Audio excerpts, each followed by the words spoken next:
wanted to talk about my experience as being a non-binary trans person with a gender that isn't static.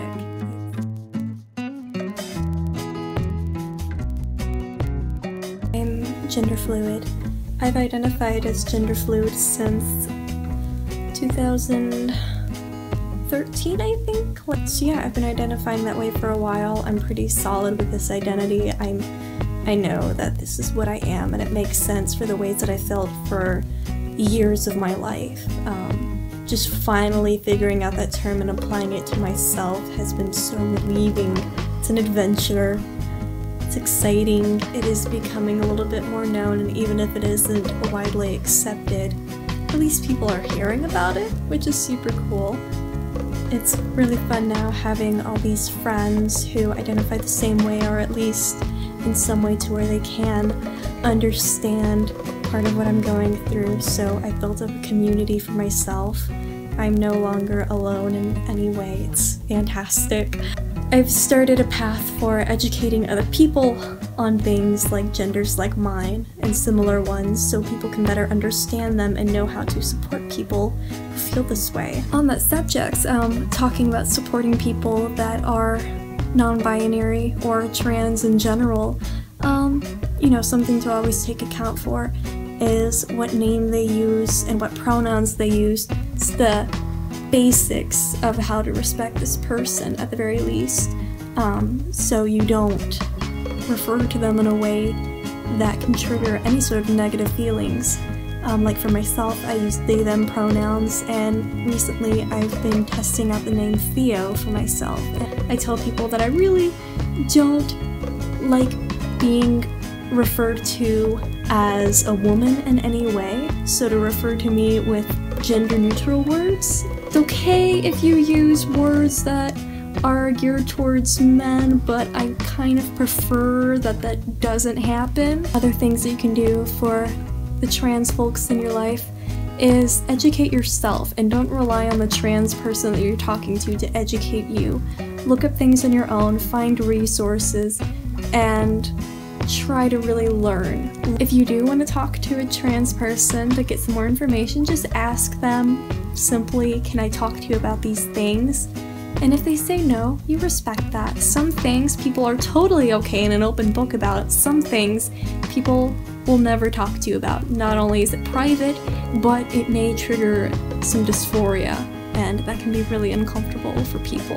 So generally try to avoid any questions that would be an uncomfortable question for really anybody to answer. So like relating to genitals or medical history, you know, it's not something you would just ask any old person.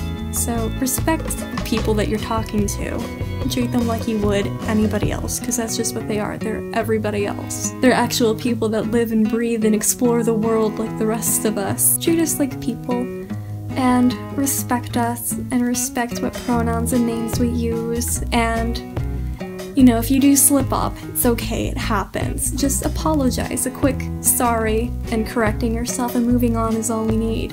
Things that I hope for the future is more acceptance. You know, we're getting there. We're making steps. They're slow, but we're getting there. So, doing more of that would be pretty great. Just remember, we trans folks are people just like you, and we live happy, normal lives just like the rest of you. And our lives aren't always sob stories. Sure, there are tough times like anybody, and yeah, some of them are going to be tougher because of the world that we live in, and our gender contradicts a lot of what society tells us, but that doesn't mean that every essence of our being is sad and horrible and should be pitied. No, we can have happy lives, we can have successful lives, we can do amazing things. Trans people don't have to hate the world. Trans people don't have to hate their bodies. Trans people don't have to change anything about their bodies. And these things are okay and still make every person valid as a trans person. I'm trans, and I don't particularly hate my body. I just despise the way that the world sees it. And sure, I would love to change it sometimes, but it's mainly so that other people stop assuming what my body means. And really, in all honesty, if it weren't for the fact that society decides what my gender is based off of the shapes of my body, I love my body. It's pretty cool. It can help me do a lot of stuff. It's really pretty, and I love it. And I'm still trans. I'm valid. Any trans person can or may not have dysphoria. Doesn't make you any less valid. Trans people aren't your tragic sob stories that make your films more edgy or your books more popular, or people like anybody else. Take time to realize that we're people who just want to live in the world as happily as we can, and we'll stop at nothing to get that. Being trans can be pretty fun. It can be cool. It can be exciting.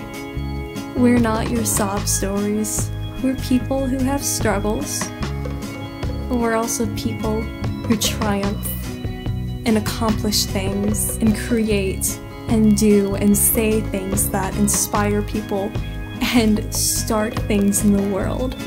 Trans people are pretty awesome.